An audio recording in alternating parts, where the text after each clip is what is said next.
And then Andrea Davis had picked up with International Reggae Day in 1995.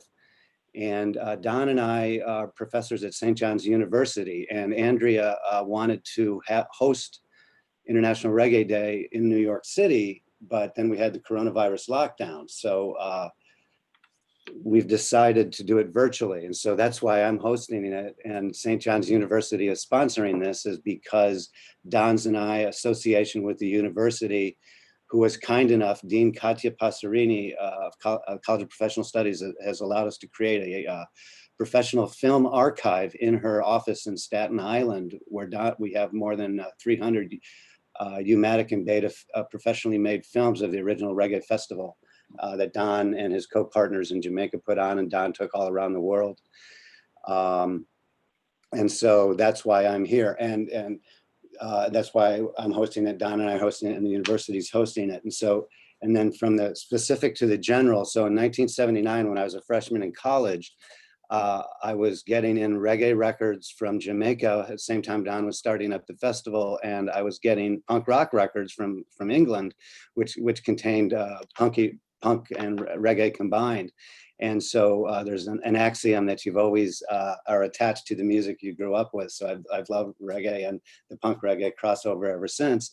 And then so I was very lucky enough to meet, 30 years later, Don Green, and we've created this Reggae Sunsplash Preservation Society. And Bob Barone is who will be speaking next. Is the Associate Dean and Director of the TV and Media Center at St. John's University. And Kenneth and Richard Martinez and Carolyn have been helping Don and I digitize this film. And so after this panel, you're going to see the first result of our digitization project, which will be 58-minute long Dennis Brown streaming product that Don and has put together over the last week. And we've put all this together very spontaneously under coronavirus time, doing it remotely. And so I guess that's my introduction. So next we have Bob Barone. Okay, thank you, Cameron. And greetings, reggae lovers from around the world. It's a great day at St. John's University in New York. It's International Reggae Day. My name is Bob Barone, and I'm the proud Associate Dean and Director of the Television, Film, and Radio Center for the Collins College of Professional Studies.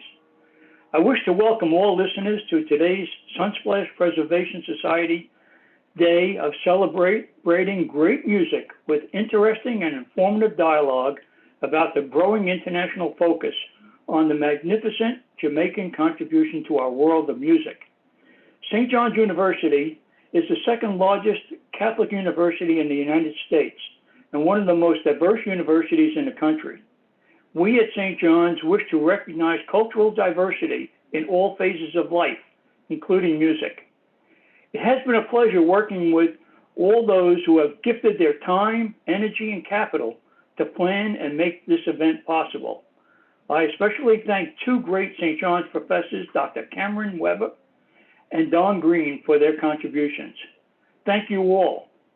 It is now time to sit back and enjoy the stories and dialogue about the magical history and development of reggae, the many great stars who contributed to its greatness, and the memories of those special moments that make memories forever. Our great panel assembled here for this roundtable will quickly take us through the decades of reggae and conclude with a discussion and projection for its future. One last thought is that we encourage all in attendance, all enjoying this great music today, to help make it an annual sustainable day by actively participating in its future with your time, energy, and monetary donations. With that brief intro, I'm going to pass along the baton to Ms. Andrea Davis, Creative Industries Consultant and founder of International Reggae Day. On to you, Andrea. Well, thank you very much, Dean, and thank you very much to everyone at St. John's University for partnering with us to host this very important forum. And to all the panelists here gathered, particularly our honorees, DJ Cool Herc, it's so nice to have you here, and Cindy. really looking forward to a very informative conversation around our theme this year, which is from jam rock to hip hop, where we are highlighting the connectivity and influence of Jamaican music culture on the growth and international popularity of hip hop. And I'm very anxious to hear all the fabulous perspectives that are going to be brought to the table this year. And I look forward to continuing the relationship that has been brought this year to the table in the collaboration that we are here in this virtual space to experience today, and that this can become an annual activity for us. I would especially like to thank Don Green and Professor Cameron for their instrumental role in making this day a reality. And I wish you all a very, very happy International Reggae Day.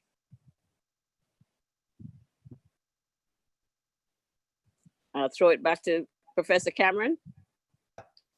Thank you, Andrea. Right, Andrea and her team have been very helpful as well. Very professional, good to work with. And Andrea said when we talked about this, we're exploring the roots and branches. So we're looking at cultural history, we're looking at musical history, we're looking at changing technology, changing times. These are indeed very interesting times we're living in. And I just wanted to.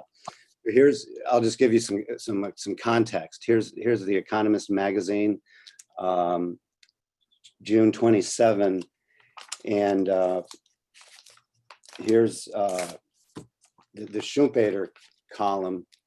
Joseph Schumpeter is known for his creative destruction, and so the emphasis on creative. So here, live streaming will change rock and roll for the better, or any type of music. Schumpeter.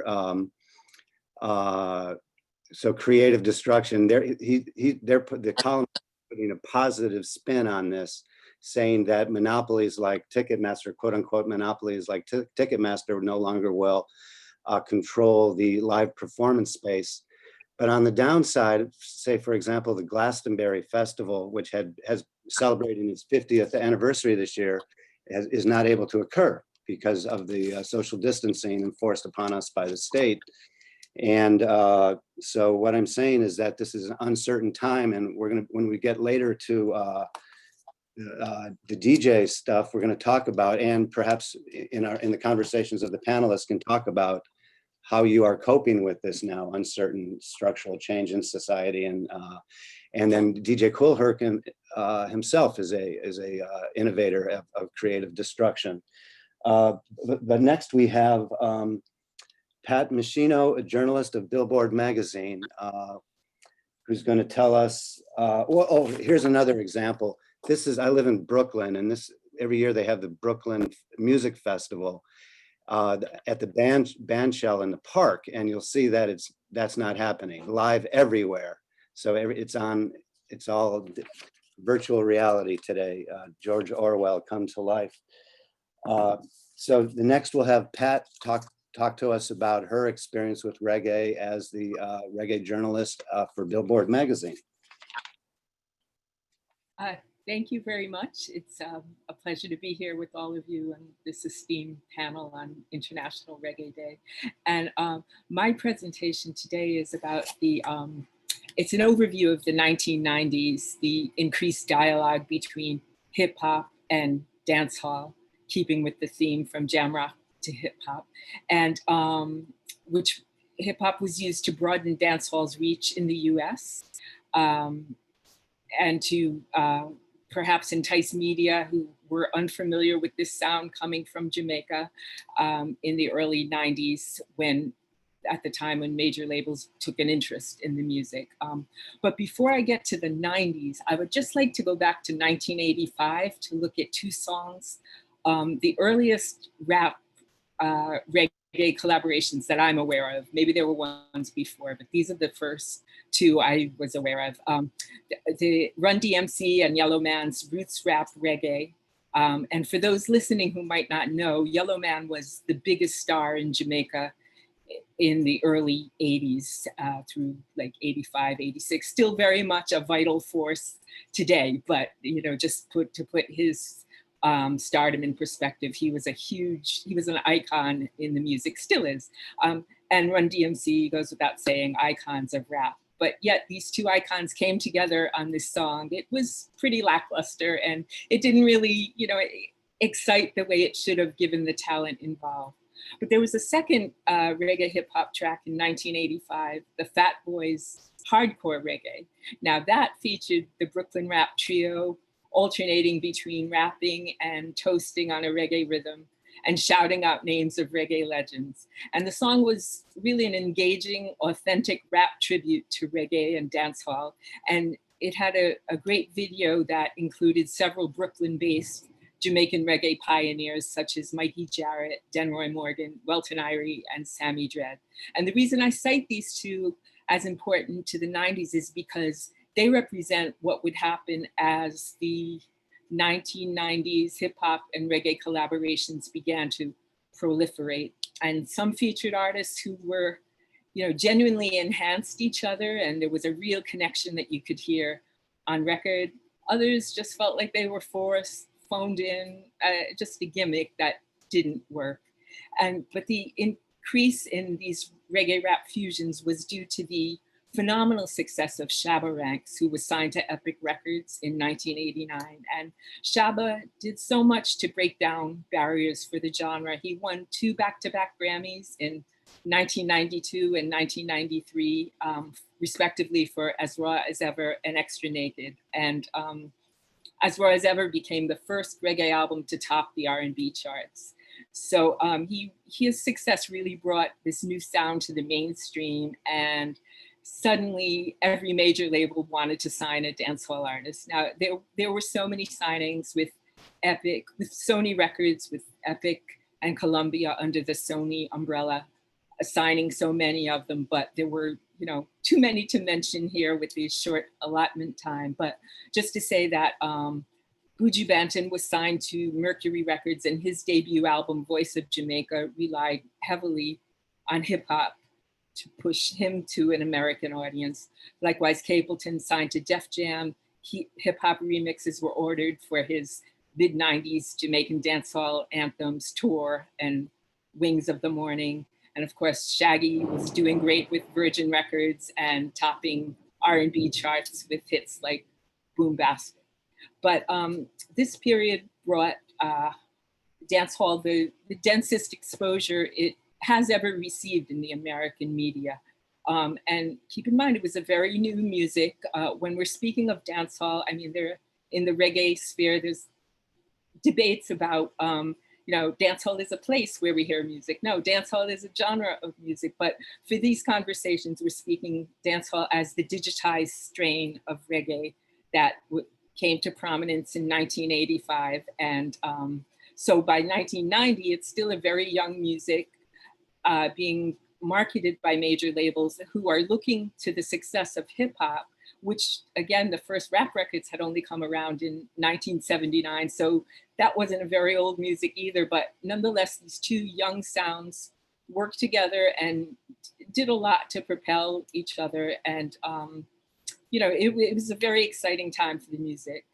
As a journalist, I started out in 1989, 1990, and I think I interviewed every dancehall artist that was active between the 80s and 90s. And it was very much a learning curve for me to even learn how to really do interviews, when someone's not cooperative, how to, be patient and try to draw it out of them, or not take when they're not cooperative, not take it personally, like that sort of thing. But I started out with Reggae Report magazine, and because it was a reggae focused magazine, we covered everything the major labels did in those days. And because they were really pushing these albums, there was they had ad money to spend. So it helped keep a lot of magazines afloat that were covering this music. I also worked in the 90s for another publication, Global Rhythm, which as the title suggests, covered global music and culture, which I covered a lot of reggae and dancehall for. Including this 1995 cover story on Buju Banton for ahead of his pivotal album, Till Shiloh, which did so much for the reggae and dancehall genres.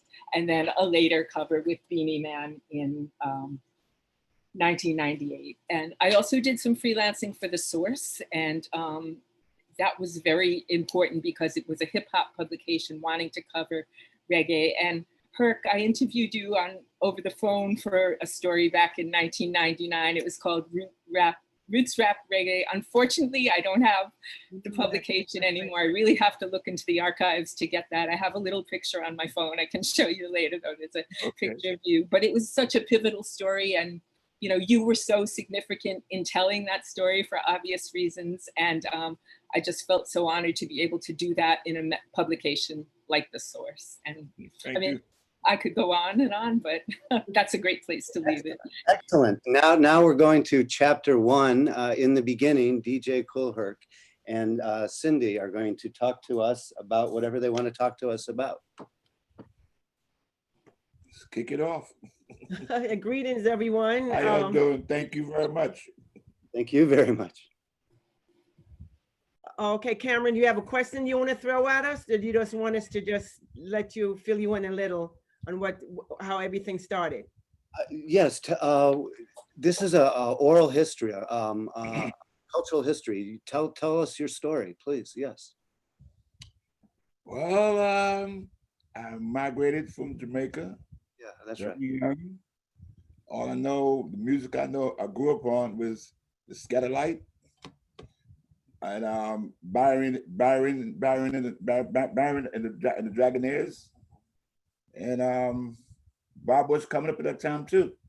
You know, so I was England, Millie Small, you know, My Boy Lollipop, and so I was all that stuff till James Brown came to the island, and there's a show called Shindig and the Hullabaloo. And I was seeing all this music. Matter of fact, Mick Jagger came there too, the Rolling Stones. But I love James Brown. I feel good, and I just love James Brown.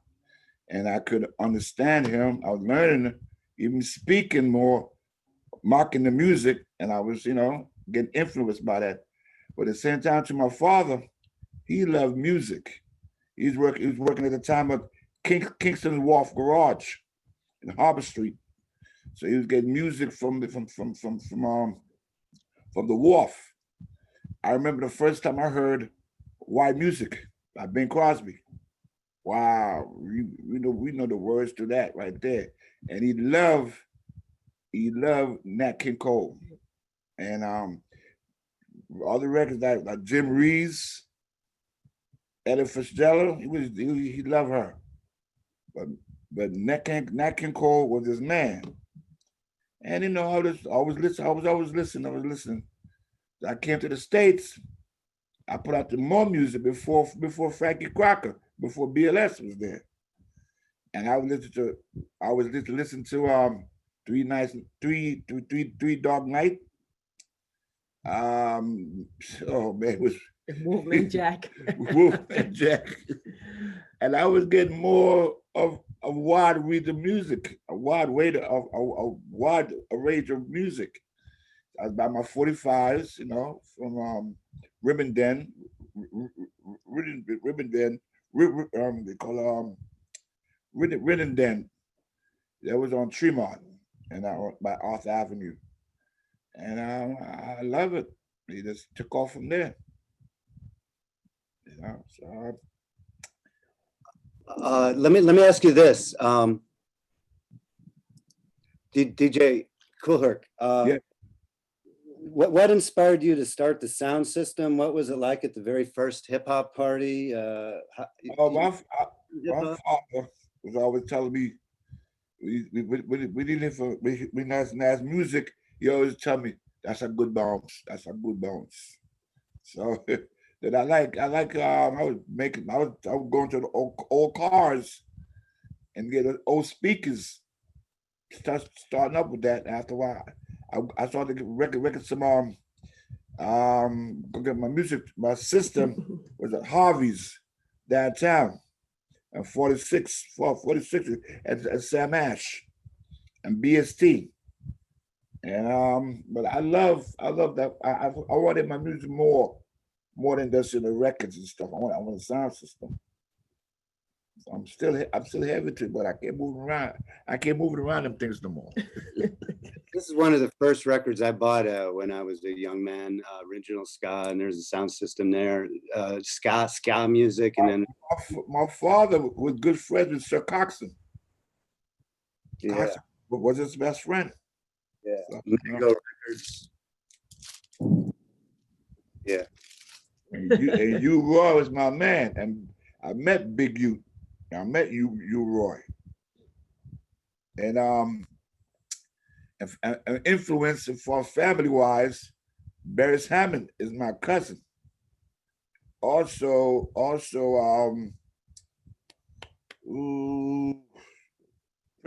Prince Buster. That's family. That's my family too. yeah, all those great studios in Jamaica, in Kingston, Jamaica, all those great studios that people had to work in and work with. Right. Well, as far as my part coming in, Cameron, I knew Herc had all the sound system and the equipment in his room because my father, you know, with his friends on the weekend, sometimes they would play for events and, you know, Herc would go along with my father. So my thing now is that I had a summer job and I worked and I wanted to increase my money to go back to school shopping. So this is where my part comes in as the first hip hop promoter and Herc being the first, I guess, hip hop artist. The building that we lived in was 1520 Cedric Avenue. That's on the west side of the Bronx. And it wasn't a project, it was a building. And inside the building, they had a recreation room. The recreation room was a room. Call it the rec room. Like we call it, the kids would call it the rec room. So just to shorten things off. Too. So, we go up here too that we play in. So this is my way of thinking and my innovation of, you know, how I could manifest this and bring this all together. And that's how everything was put together. The room that was there, you would rent it for $25. So if you had, say, a wedding or a party or christening, you would do it in there. There was a kitchen, which I love because there was a stove in there. We had the room where you would dance. There was another storage room where Herc said, I asked him to play, to put his equipment in there. You want to say something? People never saw me play. I would pick out, look out to how the party going and go back to the room. Or they would hear the music, but they would see me. So, and then I noticed it was 2 bathrooms in there. I said, great, we can have a bathroom for the boys and for the girls. And that worked out good. So when I went to the management office, it was in the building. That's the funny part. We have a, I call it, we should use the lights after the strobe light. So we just flick it up, have an effect. Yeah, because we were kids, you know, as teenagers, so we couldn't afford all these things. So we figured Mike was a guy named Mike. So I said, Mike, it's part of Herc's crew. Your job is gonna be when Herc says, Mike might hit the lights, he stood by the light switch at the door and he would flick the lights whenever Herc told him. So these are things we were doing, you know, creatively on our own. So when I went to the building management and told him what I wanted to do, he said, well, everything sounds good, but you need your parents' consent in order to, you know, sign to get the room. And I said, sure, no problem, because, you know, I'm a daddy's girl. And I knew my father would do it. And he would love the idea that we wanted to, you know, do something like that. So I took him the application, he signed it. And now all that is done. How do I promote this party? Well, Herc was pretty well known in the area because of, you know, his height and his basketball player. I was a graffiti and artist. A graffiti artist. That's where my name comes from. That my father did so I had to graduate from off the wall. No more of that. And my name pop up. That's where my name comes from that being a graffiti artist. Then my father tried to call me Herc. I was surprised, like, wow.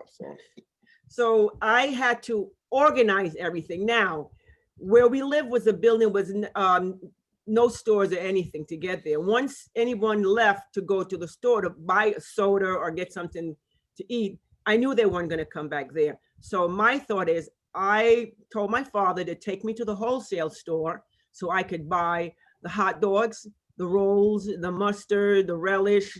I wanted to make sure everything was there. As far as refreshment, we did that wholesale. We also had Old English 800 and Code 45. You're coming from Jerome Avenue to the Deegan. That's a stride right there. So that's what we call it, the Valley. Yeah, the building was called the Valley. So my father did all of that. And the thing is, it was well supervised because our parents were there in the lobby and parents from the building were there also. So we never had any problems. We never had any fight. It was like something for the parents to do at the same time too. And I tell them, listen, don't start no problems here. Behave yourself. Otherwise, I'm not having it. Any problem, any problem, y'all, the both sides go and take care of your business. Yeah. Then later on, we give the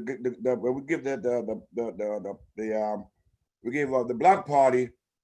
We couldn't come back there anymore because it was crowded. But later on, come to find out, Keras One actually was the first building was 5020, second called 1600. So I should do my graffiti work to tell people this is where you come. My name, my only tag to let them come down to the Valley. So this girl, Keras asked me, said, I want to ask you something. Is that your only tag or by Undercliff? I said, yes. They say, I want to find out who did yourself. So it's a picture with a young lady by my tag. He said, her, that young lady in the picture, that's my mother. A little bit of history right there. He was a kid. He couldn't come to the party. He heard the music, but he wasn't there. But let me ask you this, because we got to. Also, I just wanted to say one of this story. My mother was involved. There's an 8mm. Our mother was involved. There's an 8mm film that you can, that we own, but it's on YouTube. You can find it, and it shows you one of the parties in the recreation room. I'm in it, and there's a woman in the kitchen. I told my mom, you have to be in the kitchen. You're gonna control the money, because everybody knew Miss Campbell. So I gave everybody what to do. To make everything happen and flow the way it did, and it was a success. And my DJs was there. Is Colt LaRock and also Clark Kent, and Timmy Tim. Later on, Blackjack and all the folks right there. And this is the first time I'm skipping to it. Our first Biggie. This is Biggie. This is right here. I got to block it up, so so this is us. People are going to be angry with me if I don't ask you this question. So where did the name hip hop come from? It's two things between Lovebug Starsky and Busy B. It was the hop and the hop and the hip and the hop. I just call them, it's like this. To me, it was always referred to, you go into a hop, you go into a go-go. Yeah, exactly. You know what I'm saying? So that's, to me, that would mean you go to the hop. What? Later on, the hip hop came in. That was it. Might be going to the hop. How about your relationship to Washington D.C. go-go music? Did you enjoy that stuff? Yeah. My music don't have no color. When I heard music, I was wow. I said, Rare Earth. Rare Earth, I just danced directed to the Get Ready. And when I went to find that album, I said, nah, there's a bunch of white boys on that. Nah, we got soul. He was like, what? This is what you want. And I felt so, oh man, that every day, from that day, my music ain't got no color. That was it. Yeah. That was it. Okay, thanks a lot. So let's thank you, everyone. Thank you. If anyone have any question, you can ask. If not, we could move on. And thank you. I know Don Green, you know the meters. I got some for you, okay? I bet. Yeah, I used to see them all the time, the meters. They're my people. Yeah, okay. So next we've got Erin Talbert, Vice President, Marketing, VP Records. Hello, everybody. Part of the So music. to follow up from Kurt and talking about the pioneers, I think it's a couple of good things to mention. One is that the era of the 80s that I'm going to cover, the mode was vinyl, and the 12-inch and 12-inch vinyl and street DJs were the way really that the music came about and grew. VP Records at that time was a retail store. Like a lot of independent labels, it started out of a retail store, and it was the street DJs, underground music, that really spread this thing and grew it. And there's a lot of affinity between hip hop and dance hall, and a lot of history there. But I just want to kind of take one sort of a road here and talk about records, really. And I thought today might be a great idea to post a list of songs that people should reference. But so I want to take it back to the 70s a little bit, because we always are influenced by the music of the recent past. So many of us came to reggae music through pop music. Everybody probably remembers Stevie Wonder's Boogie on Reggae Woman from 74. Eric Clapton, I Shot the Sheriff from 74. Then it went into the punk era where there was The Clash, Police and Thieves, the cover that they did, Guns of Brixton, off of their London Calling album. And then as it got more commercialized, into The Police with Message in a Bottle and other records like that, right? So you have that happening in terms of the reference of reggae and how it's coming into the music. And it's been a music certainly originating in Jamaica and about Jamaica, but really as it merges with hip hop, we're talking about the diaspora, right? The other thing to bring in here in honor of Kool Herc is to talk about breakbeats. So where there's Caribbean music and breakbeats, Simande, Bra is one to mention for sure. The other one to talk about is that the B side of that is called Zion I. And so it's a UK group with Caribbean descent, with roots to reggae, but also into the dance and R&B segment at that time. So I think it's something that's been there and grown throughout time. Following up that is Heaven Hell is on Earth by the 20th Century Steel Band. So it's actually a steel band record, but was used for samples many times. Fence Walk by Mandrill. The Wilson Brothers, again, is another Caribbean family who got into funk and the international sound. And that dance floor was also a big part of this era, 80s with the whole discotheque phenomenon and so forth, really drove tempo and a lot of what was happening. The other thing to talk about is, again, in terms of records from the diaspora, is Central Line, Walking on Sunshine, again, Caribbean element.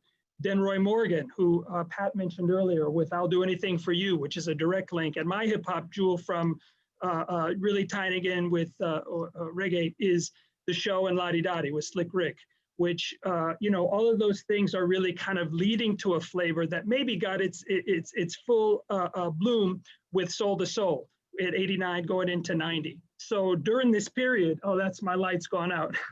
During this period, the idea is that the music is growing. It's happening along the lines of the migration of people from Jamaica into Toronto, into England, into New York, and so forth. And that really spread the music along the streets and street DJs. So VP's part in this, oh yes, we definitely got to mention Mikey Dread and African Anthem, which kind of goes the other side, where that's been sampled so many times by hip hop artists as well. So there's been this intermarriage that's happened. And again, in terms of the 12-inch and VP's role in it was that they were a channel for the music that came from Jamaica. Again, as these sounds internationally were happening and coming back into Jamaica, the sound grew during the 80s. Certainly, Junja Laws was listening to this type of music. Channel One was listening to the R&B hits that were happening in the period. And it grew and grew closer to what was happening in terms of hip hop and where it would go together. That's my 4 minutes.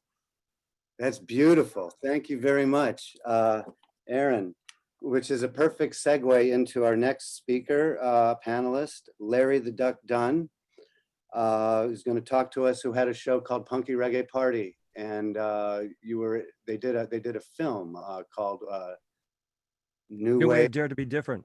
Yeah, so tell us your story, your oral history of the roots and branches of the reggae music. Well, thank you, Cameron. Hello, everybody. Welcome to International Reggae Day. And since, Cameron, you started with your statement about you started as a freshman at St. John's University in 1979, I started as a freshman in 1975, and I joined the radio station there, WSJU. And for our generation, as baby boomers, the culture of reggae was kind of integrated into our fabric. you know, a lot of people will point to the Wailers and say, you know, that was the beginning, Jimmy Cliff as well. But for radio in general, I think the catalyst that opened the door for radio airplay was when Jimmy Cliff released the movie The Harder They Come in 1982. And it built from there. And Erin had mentioned before about what was happening in England with the punk scene. If you think about it, Junior Murvin puts out Police and Thieves in 1976. The Clash covers it a year later. So it was all coming together, you know, reggae, calypso, punk. You were getting LA bands too. You were getting, yeah, there you go. The Harder They Come. You know, even Blondie with The Tide Is High, which was a Paragon song, went to #1 in the United States. So what had happened, you know, during that time period, I joined WLIR when I graduated. I did my first professional radio show, June 1, 1979. I became music director after a period of time, and I hosted a show on Sunday night. I called it Punky Reggae Dance Party, but it was modeled after Punky Reggae Party by Bob Marley, and it was every Sunday night. Now, the interesting thing was I used to spin in a club in New Rochelle called the Left Bank. And the Left Bank gave me the opportunity to really dig deeper into reggae. They'd have reggae nights every Sunday night. They'd have Yellow Man Live, they'd have Sister Carol. And from that, I got to interview Peter Tosh twice. And it's interesting, we had to warn the radio station owner at the time, said, the guy's gonna light up, there's nothing we can do about it. And the more he smoked, the more philosophical he got about the Wailers, which was great. And he had a guy with him that would clean up the ashes, like before he left the studio. So Peter was great. The second time was much easier. And, you know, tragically, he got murdered in his house in 1987. But if you think back to that moment when he was on Saturday Night Live with Mick Jagger, with You Gotta Walk and Don't Talk Back, I mean, that was the opening to mainstream radio, right? And Blondie is a band too. And Debbie Harry, by the way, is 75 years old today. You believe it? You know, she would take the subway up to the Bronx to hang out with Chris Stein and Grandmaster Flash. And that's where she started to learn the power of hip hop and rap. And that's where Rapture was born. So what was happening was everything was coming together. And I was enjoying this time period as well. And I was interviewing the artists like Dennis Brown, you know, who was like reggae royalty. And, you know, you look back to the roots and where it began, even the Police, since you mentioned the Police, Erin, you know, there was sometimes at the end of their encore, they would play the song Jamaica Farewell, which was a Harry Belafonte song. And if you remember, Shaggy went on tour with Sting and they would perform that song in concert. So the genres were coming together. I will say, because I'm on Sirius XM radio and I joined in May of 2003, we have a wonderful channel. It is called The Joint on Sirius XM channel 42. And for International Reggae Day, thanks to Don, who actually influenced me on this, I'm doing a special reggae show to celebrate today with Lori Majewski. The show is called Les Feliz. It will air tonight on channel 33 on Sirius XM radio at 9 p.m. Eastern. If you're in Jamaica, it is 8 p.m. your time. And in LA, it's 6 o'clock Pacific. So we talk about how the genres came together and kind of like the synergy of everything that became what the 80s evolved into. And it was a really, really fun period. So hip hop, reggae, as it evolved into the 90s, I think it started there in the early 80s too, especially when you look at General Echo, you look at Ranking Barnabas. So a lot of these bands we were playing. And here's the thing about radio, because it was so homogenized, and I think people would criticize how lily white it was for its time period. I was on panels and radio stations in the US in the late 70s and early 80s would be criticized for no diversity. And they would say, well, we play Jimi Hendrix or we play Santana. No. We went deep and these artists became the fabric of what we did. And the fact that they all played off of each other, that punk was influenced by reggae and these bands came together like the Selector, the Specials, the Undertones, you know, and then mainstream bands that covered it too. It just was a great time period. And I'm just happy and blessed. There you go. The Specials, who were known actually as the Specials, AKA. Terry Hall was in that band along with Funboy 3 too. So it was a great time period. Black and white, working class and posh, the Specials. Black Vinyl. Yeah, I got this in 1979 when I was a freshman in college at Tulane in New Orleans. While our next speaker was putting together the Sunsplash in Jamaica. Yeah. And I should add one last thing that Don just was on a show called Feedback, which is on Volume, first ever 24/7 music talk channel on Sirius XM 106. And he spent 30 minutes with Lori and Nick and talked about today and the society. So that was a huge national plug and a global plug for what we're talking about here today. Yeah, cool. Thank you for having me. This is Rare Earth album. Kenneth. Oh, Rare Earth. As soon as you said that, Cool Herc, I was like, baby, get ready. Oh yeah, I got the bass going in my head. He's on the drums singing. You don't see too many drummers on lead vocals, right? Yeah. Hey, Kenneth, if you can you show Cool Herc is a Rare Earth album or Photograph or something. He's an artist. There we go. I mean, Yeah. think about the English beat and general public and how these bands morphed off and just took reggae to a whole nother level. It just was a beautiful time. Yeah, I agree. So let's now to my partner in the Reggae Sunsplash and fellow professor at St. John's, Don Green is going to talk to us. Don is a friend and a hero, a good friend. He and I went virtual teaching together, which was a real nightmare. So Don, showtime.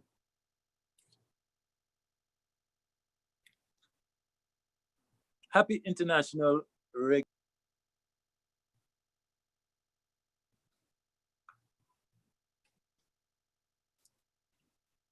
Unmute Don. Hello. Yeah. Happy International Reggae Day, everyone. Greetings to music lovers all over the world. We have such a huge and wide and diverse community of reggae music lovers, not only in Jamaica, in the United States, in the United Kingdom, and the growing market, Africa. My friends in Kenya, Ghana, Uganda, South Africa, special shout out to you.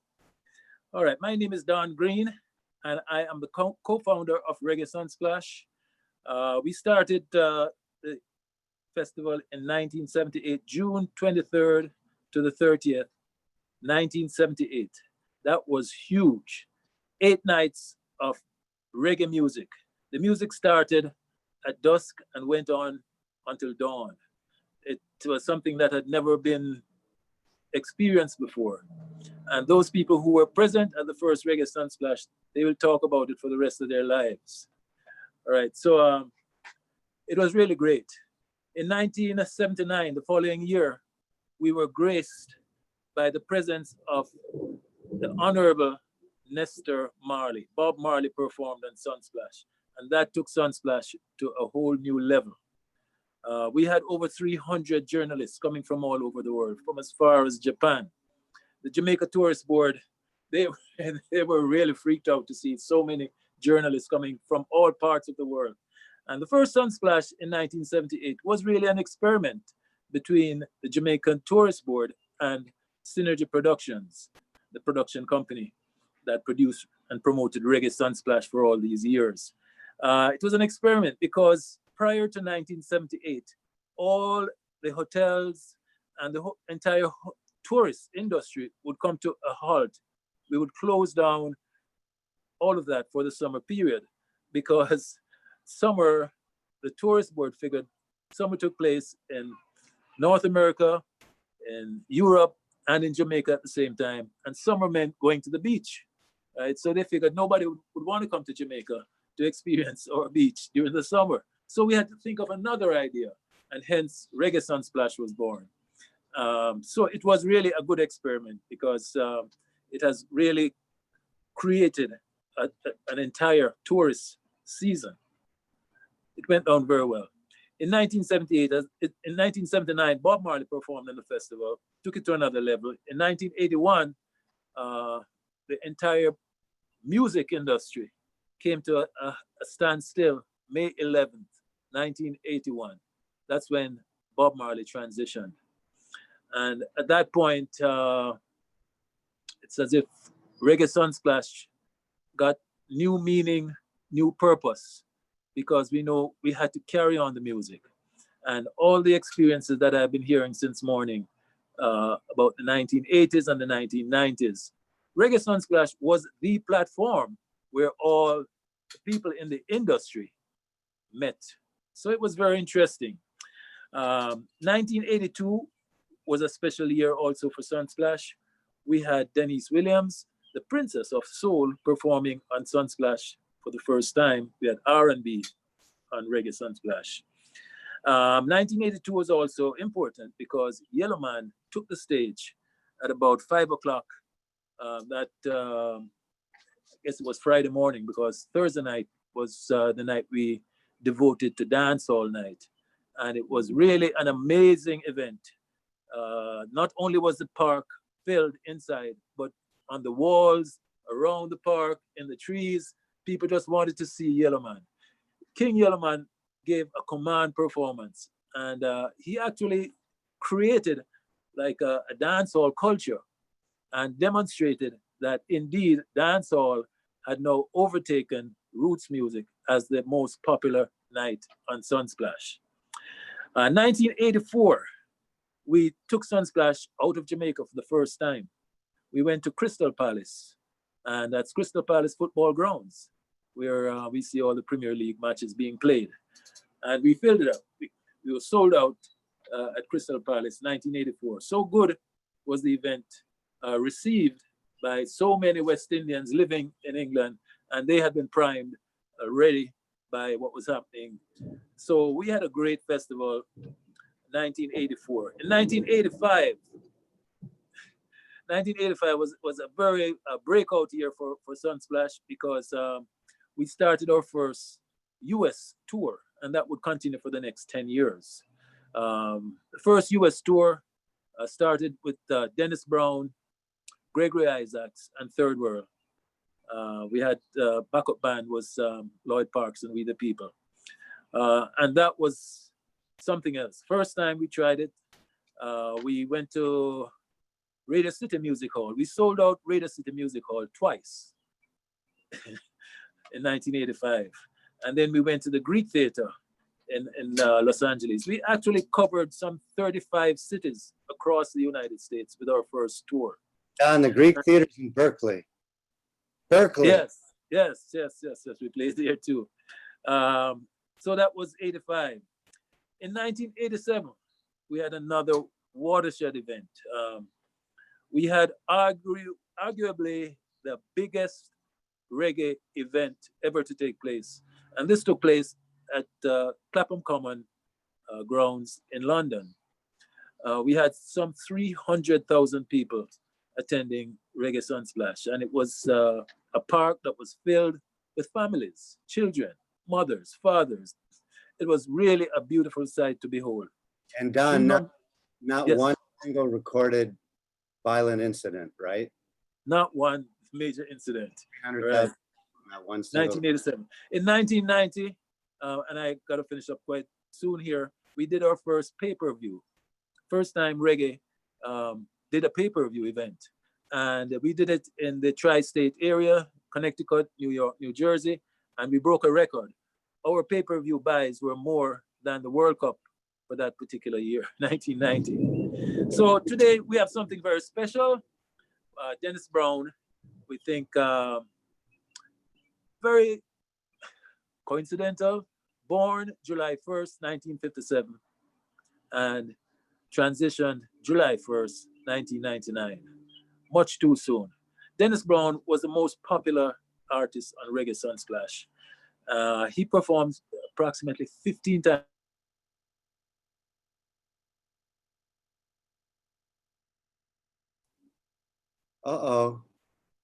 every year to see Dennis Brown. So I think it's really fitting that after we are finished here, we are going to show you 1 hour command performance of Dennis Brown, which Reggae Sunsplash Preservation Society is happy to present. And we will be releasing more footage and bringing each artist into some kind of context so that others can see the foundation that these reggae artists set. I think my time might be up. Don, I want to ask you a real quick question related to our preservation project. You said something when you negotiated the rights to all these performances, and then you called it third world music with first world recording capacities, or what was that? Yes. We were having a festival in the third world, but it was always our goal to employ the highest standards, the highest production standards. So we got the best cameras. We rented cameras, Ikigami cameras and Sony cameras, took them down so that we could videotape our event. So that's why our footage is so good today. Yeah, right. So thank you, Don. So next up, we've got 3 DJs who are St. John's University graduates. Kenneth, I guess I should be on the screen now. Don, so Don can relax.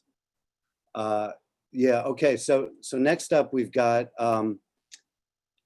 DJ Shug, an entrepreneur. And then we've got, and then Michigan, who has the #1 reggae podcast in the world. And I assume that's doing pretty well right now, your podcast. I wanted to ask you that question. How's that podcast going right now? And then DJ Mad Max, who is the student general manager of the St. John's University Radio, WSJU. Thank you. So first up, we've got Michigan. Why don't you tell us about how your podcast is doing? And you're a DJ. How's that working under coronavirus time? Well, and first of all, I want to say thank you, everybody, for having me on the panel. I appreciate it, and happy Reggae Day. The podcast is actually doing well. We get approximately over 30,000 downloads a month. So it's been kind of doing that for a little while. It has had a slight uptick since the coronavirus pandemic started. But other than that, it's been pretty steady over the last few years. I started DJing back in the 90s, buying records from VP and on Jamaica Avenue and other record shops and stuff like that. So you were on the edge with the podcast. I'm sorry? You were on a cutting edge.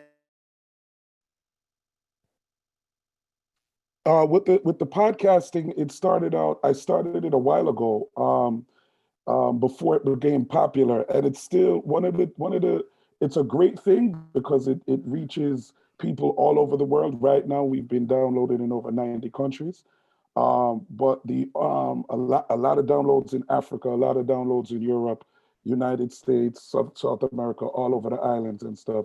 But at the same time, it seems like the most people in our industry aren't really used to podcasting yet. So it seems like it doesn't get a lot of the, I don't want to say credit, but it doesn't get the recognition kind of because podcasting isn't that popular in our industry.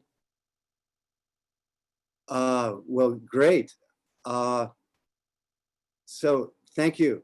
Thank you. We've only got like 5 minutes left. Let's hear from DJ Shug and tell us about what it's like to be a DJ these days. Good afternoon, everybody. And again, thanks for having me on the panel as well. Super excited to be here. And like Reggae Boy sound, I spent a lot of money at VP Records, still do in many ways. So, but it's similar. Started DJing in the 90s. St. John's, WSJU really got me heavy into the music. So I'm looking forward to what Max has to say as well. But really, DJing out there, I think the biggest thing I could tell you with reggae music, what's most exciting, I think, is the impact that it just continues to have on the music industry. It continues to grow. And I'm talking about even outside of hip hop now, it's Ed Sheeran, it's Justin Bieber, it's in the pop realm in such a big and heavy way.